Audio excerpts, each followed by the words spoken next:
The rusted box. In the year 2132, a man named Jack lived alone on Mars in a small metal house near the edge of the red zone where old machines and scrap were dumped by large mining companies who had long left the area after taking what they needed. From the planet's surface, Jack was not rich, not smart, and not very strong, but he was good with machines. He could take apart broken bots and old ships and build something useful or sell parts for credits. One day, at the Mars junk auction, he saw something strange hidden under a metal sheet. It was an old mining container, large, heavy, and covered in rust. It looked useless to everyone else, but something about it caught Jack's eye. Maybe it was the shape, or maybe it was just a feeling. The auctioneer told him it was found in an abandoned mine far out in the desert zone. No one knew what was inside, because it was locked with a high-level energy code. The container had no label, no ID, and no history. Jack asked how much. The auctioneer laughed and said, "Give me 10 credits, and it's yours. Nobody wants it anyway." Jack bought it, loaded it on his crawler, and brought it back home, thinking maybe he could open it and find old tools or rare metal parts, something to fix or sell. But when he reached his workshop and tried to scan the lock, his scanner showed nothing, no ID, no code, no response. It was like the container did not exist in the system. That night he sat next to it, drinking the cold water pack and staring at the rusted box, thinking how to open it. There were no bolts, no handles, no keypad, just one glowing blue line across the middle, very thin, almost invisible. As he sat in silence, he suddenly heard a low humming sound coming from the container, like a soft tune, like someone was singing from far away. The sound was not loud, but it touched his bones, made his heart beat a little faster. He stood up slowly and walked closer. He touched the metal. It was cold, but not dead. There was a pulse, a slow rhythm, like the box was breathing. Jack stepped back, unsure. Now this was no normal mining container. Grabbed his toolkit, found a laser cutter, and aimed it at the blue line. The cutter started to burn, but then something strange happened. The light from the cutter stopped working and the tool turned off. Jack frowned. He had never seen metal resist a laser like that. Then, suddenly, the blue line glowed brighter and made a soft beep. Then a voice came from inside the box, very faint and broken.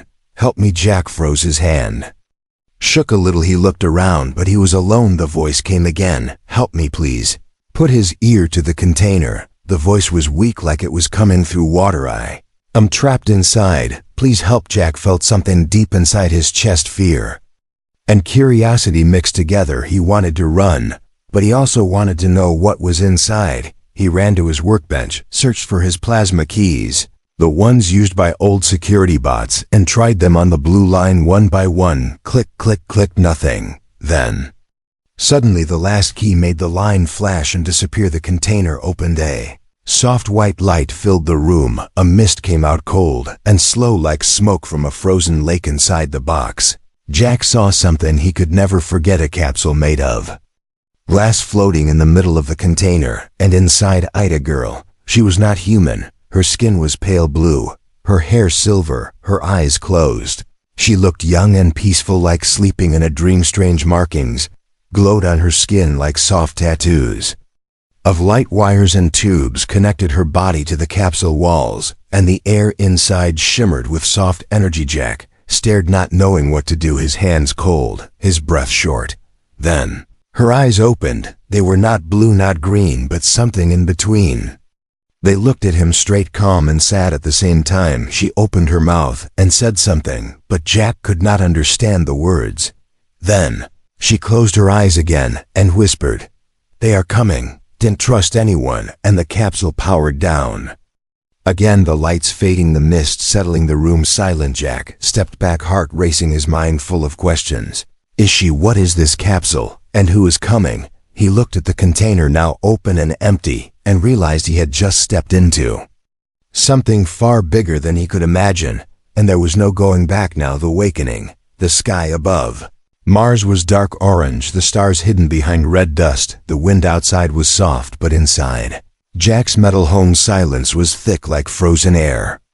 Everything stood still. Even the old fan on the roof had stopped turning. Jack sat on the floor, staring at the capsule, afraid to blink, afraid to move, his hands cold. his back against the wall, his eyes fixed on the strange girl, sleeping again inside.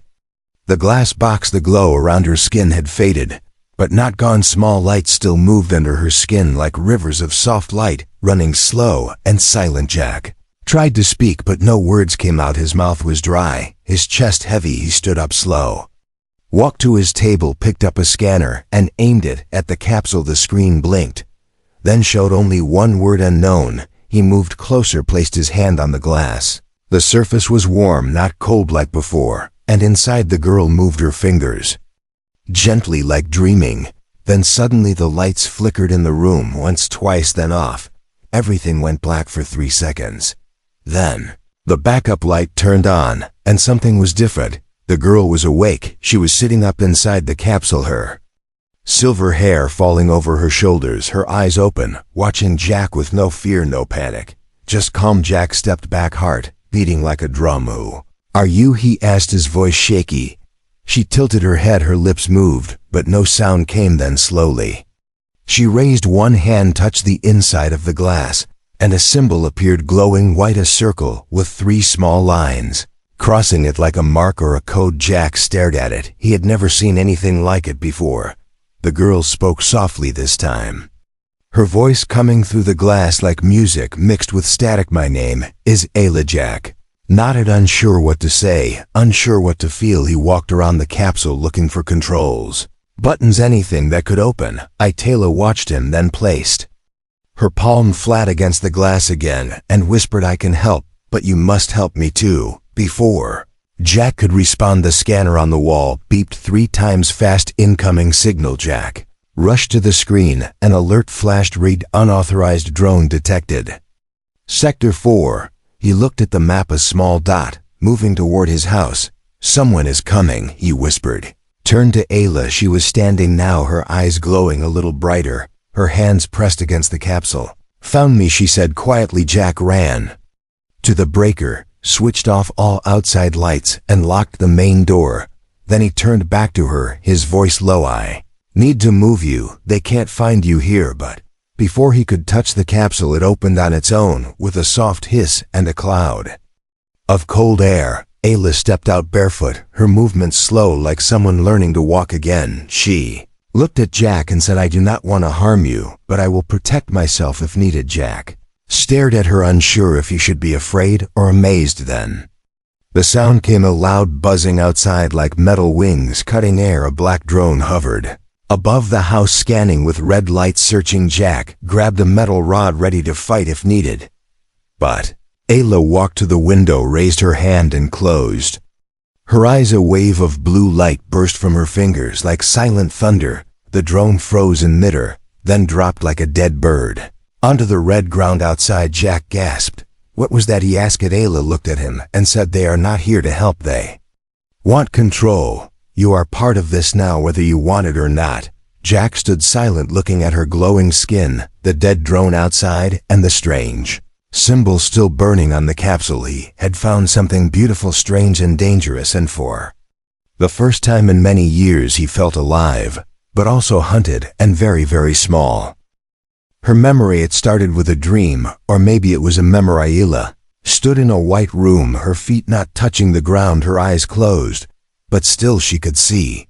She saw machines around her, wires flowing into her skin, voices speaking in a language she did not understand, white coats watching her like a lab rat, like a thing, not a persona. Flash of light, a sharp pain, a child crying, and a woman screaming. Then silence, cold, deep silence, like floating alone in space. Her eyes opened, and she was back in Jack's workshop, sitting on a metal bed, her hands shaking, her breath heavy. Jack watched from the corner, unsure if she was awake or still dreaming, her skin glowing in pulses like soft warning lights. Stepped closer and said, "Are you all right?" She nodded slowly, but her eyes were wet, her voice quiet.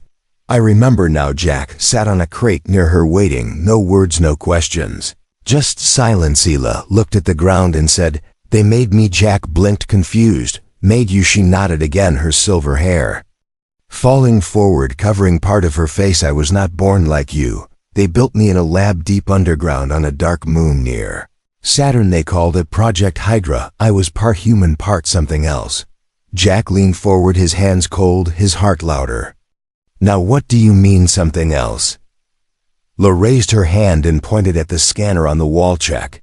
The chip you found inside the container, it holds truth, but not safety. Jack walked over, opened his drawer, and pulled out the small chip. It looked old, dusty, but untouched. He placed it in his datapad and waited. The screen flashed red, then blue, then played a video. A man in a black coat stood in front of a dark window. Behind him, a tank filled with green liquid and something floating inside.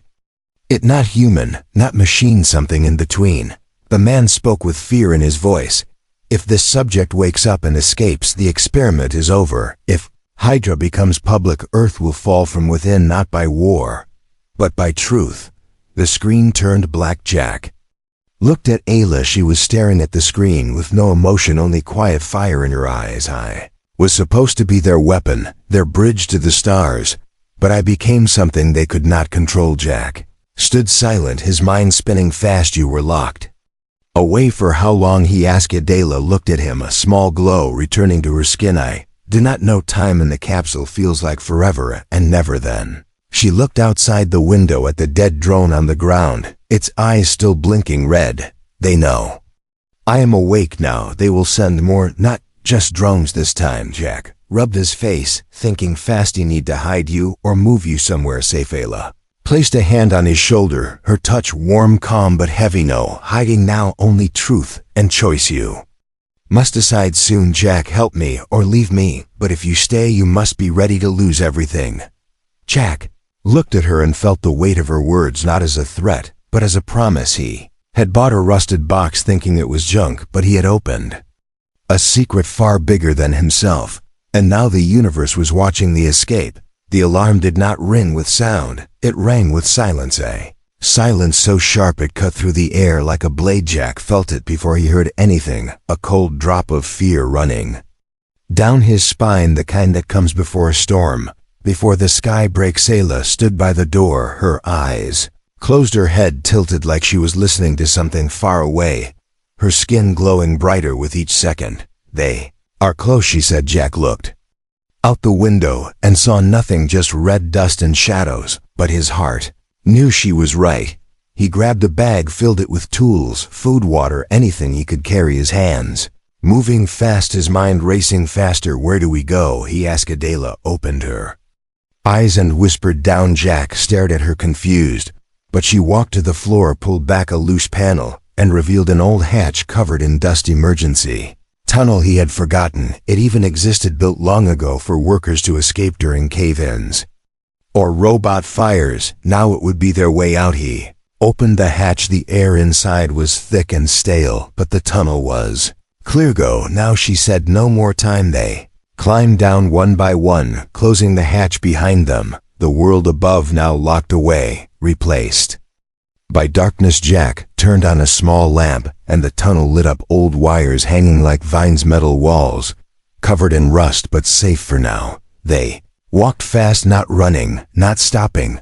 Behind them the ground shook, a small thud, then another, then the sound of steel bending. They found the house, Jack said, his voice tight. Ayla moved ahead, her steps light like wind, her eyes glowing in the dark like stars. Turned left, then right, like she knew the way even though she had never been there. Jack followed, breathing hard, sweat on his face, dirt on his hands, heart pounding louder than his footsteps. Reached a wider part of the tunnel, a place with broken pipes and fallen lights. Stop, Ayla said. She bent down, placed her hand on the ground, her skin glowing. Stronger blue light spreading through the metal like veins. What are you doing? Jack asked. Listening, she said. Ground whispered back, and she looked up. They are blocking the exits, but they do not know about the lower gate. Jack stared at her, wondering how she knew all this, but now was not the time for questions. They moved again, deeper into the tunnel where no map reached, and no drone could follow. Then a sound behind them, a sharp metal click, and a flash of red light. They are here, Jack whispered. Run. They ran through the dark, dodging old cables and broken rails, their shadows dancing on the walls like ghosts. Behind them red lights grew closer, voices shouted, metal boots on metal floor. Ayla stopped suddenly, turned, raised her hand, and from her palm, a wave of energy flew back like wind from a silent storm. The lights behind them cracked, then went dark. That will not stop them for long, she said. They reached the lower gate. A small round door rusted shut. Jack pulled out his tool, started cutting through while Ayla kept watch, her eyes sharp, her hands ready. The door broke open with a loud snap and fresh air hit their faces. Outside was the old canyon, dry, cracked, and wide with nowhere to hide. We go fast, Jack said. They ran across the rocks. The sky above them, turning dark with clouds and dust. A ship flew overhead, scanning, searching, but missed them by inches. Rolled into a cave hidden under the cliff, breathing heavy, their faces covered in dust and fear. For now they were safe. Jack sat against the wall, looked at Ayla and said, "Why are they chasing you like this?" She looked at him, her face calm but sad. "Because I am not a secret anymore, and secrets like me are not allowed to live free." Jack looked out into the red desert and knew this was not the end of a journey. It was only the beginning of the escape. The betrayal rain on Mars was not like Earth. It did not fall from clouds. It rose from machines deep underground, pushing vapor into the sky to cool the surface. It came in soft waves, like steam, like fog, like a ghost walking across the land inside the cave. Jack sat by the fire, not for heat, but for light. The flame danced, slow shadows moved on the walls, and Ayla sat across from him, her knees pulled close, her eyes quiet. Like the fire lived inside them. They had not spoken for hours, only watched the sparks in silence. Ayla was healing faster than before, her skin no longer dim, her hands steady, her voice stronger when she spoke. "They will not stop," she said, "not until I am back in a cage or burned into data." Jack poked the fire with a metal rod and said, "Why you? What are they so afraid of?" Ayla looked up. A piece of ash floated between them. "Because I know the truth. Because I remember what they tried to erase." Jack nodded, then stood up, walked to the edge of the cave and pulled out his data pad. He had been scanning the chip again, watching the old files replay. The voice from the dark lab, the warnings, the fear. But this time a new file unlocked, a message sent just minutes ago, hidden deep inside the chip. It was from his old friend Cole, a tech runner back on Mars Base Alpha. The message played in a shaky voice full of static and panic. "Jack, if you found her, listen to me. She is not what she seems. She is not lost. She is not broken. She was made to unlock something powerful, something buried under Mars, something alive. You must leave her now before she uses you, before she wakes it." Jack stared at the screen, hands frozen, breath held behind him. Ayla stood watching from the shadows, the fire lighting half her face, the other half hidden like the moon. "Who sent that?" she asked. "An old friend," Jack said slowly. Ayla stepped closer, her voice lowered. "Did he tell you to kill me?" Jack looked at her, eyes glowing soft, her face unreadable. He said, "You are not what you seem." Ayla looked at the fire again, the flames now smaller, colder. "And what do you believe?" Jack stepped back, unsure. "I don't know." That night Jack could not sleep. He sat near the cave entrance, eyes on the stars above, trying to find answers in the sky. But sleep came anyway, and dreams with eyes dreamed of wires in his arms, of Ayla standing over him, speaking in a language he could not understand, of red lights swallowing the world. He woke to silence, but something was wrong. Ayla was not there, her bed empty, her bag gone. Jack stood quickly, heart racing. He stepped outside and saw her in the distance, standing on a high rock, holding a glowing device in her hand, speaking into it, her voice calm, her body still. He could not hear the words, but he felt the meaning. She was talking to someone. Jack stepped back into the cave, unsure what to do, unsure what to feel, betrayal, fear, doubt. He sat down again, the fire now dead, and whispered to himself, "What have I done, and what is she really?" The secret weapon. The desert was silent, but the ground was not. Something below was moving, not fast, not loud, just slow and heavy, like a giant heart beating beneath the rock, a pulse so deep only those who were connected could feel it. Ayla felt it in her bones, in her blood, like a call from the past. Jack followed her without speaking. They had left the cave at night, walking through the valley of black stone, following the signal from the device she had hidden since the beginning. Now she carried it in her hand like it was part of her, the light on the screen blinking slowly, as if it too was afraid. "Where are we going?" Jack asked, his voice dry, his body tired. She looked at him and said, "To where I was born." They reached the edge of a deep crater, one not found on any map, not marked by any satellite, hidden by old tech and false data. Stepped forward, placed her hand on the air, and suddenly the ground shimmered like glass touched by wind. Then it opened, a path of light descended into the earth, not stairs, not a ramp, just a smooth fall into darkness. "This is not human," Jack whispered. Ayla looked back at him, her eyes glowing like stars lost in shadow. "No, it is not." They walked down together into the dark, their bodies pulled by silence, their minds filled with noise. The tunnel below was not made by tools. It was grown, formed by machines that were not machines, by minds that did not think in time. Walls moved softly like breathing. The lights flickered in strange rhythms like voices, whispering in code. Jack's skin felt cold, but his heart burned with questions. Who built this? Ayla touched the wall, and it opened into a chamber, large and round, with a ceiling that showed the stars, even though they were deep under. Mars in the center. A machine rested, quiet and ancient, not dead but sleeping. It looked like a ship, but also like a seed, like it could fly or grow or Bavela walked to it, placed her hand on its shell, and the room lit up with light. The machine spoke not with words, but with sound like music from another world. Jack fell to his knees, hands over his ear. Scylla did not move her body, still, her face calm. "It knows me," she said. "It remembers my code, my voice, my blood." Jack looked up, his eyes wide. "This is what they wanted from you," he said. She nodded. "Yes, this is the weapon they feared, the ship that listens only to me, the gate to their lost power, buried by those who came before. Project Hydra was not about creating life. It was about stealing it, copying it, and locking it away." Jack stood slowly, the truth sinking into his bones, heavier than stone. "You were not the danger, you were the Kaila." Turned to him, her voice soft but heavy. "They built me to control this, to own it.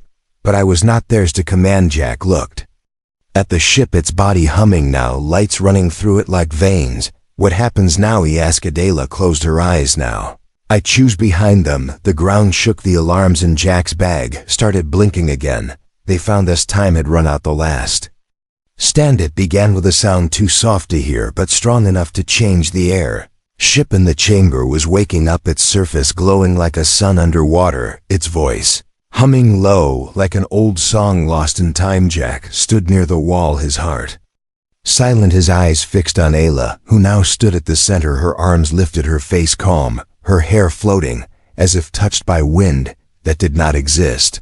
Room pulsed once, then twice, then stopped. Ayla opened her eyes. "They are here," she said. Jack stepped back, reached into his bag, pulled out the only weapon he had left, a weak blaster with half a charge. He held it tight, even though he knew it was useless. Above them, metal doors burst open, light poured into the chamber, and men dropped down like machines. Their suits black, their helmets cold, their weapons aimed at Ayla. "Step away from the artifact," one shouted. Jack moved in front of her, his hands raised, his voice firm. "She is not the enemy." But the man did not listen. "No more talking," he said, "just orders." Raised his weapon, but before he could fire, the ground split open under him, and the ship sent out a wave of blue light like lightning. Without sound, the man flew back into the wall and did not move again. More soldiers came firing with energy blasts, and drones flew through the chamber, scanning, locking, attacking. But the ship, now fully awake, opened its wings and floated above the ground, light pouring from its core in long streams that moved like water. Ayla lifted her hands and the streams followed her like strings pulled by thought. "The ship is alive," Jack whispered. "It's not just a machine, it's part of here." Ayla walked forward, untouched by the blast, her eyes bright like twin stars, her voice not loud but clear. "No more cages, no more silence, no more lies." One by one the weapons failed, lights turned off, the ground shook, the chamber cracked, and the walls opened, revealing the sky above. Mars, the ship rose with her standing on its surface like a queen returning to her throne. Jack watched from below, his body weak but his heart full. "You are not a weapon," he said. "You are a voice they tried to erase." She looked down at him one last time and said, The galaxy will hear it again. Then the ship vanished into the sky, a trail of light left behind like a path for others to follow. The soldiers were gone. The noise had ended, and Jack stood alone in the ancient place, now quiet, now free. Walked outside, looked up at the stars, and smiled. Somewhere out there, she was flying, not running, not hiding, but becoming who she was always meant to be.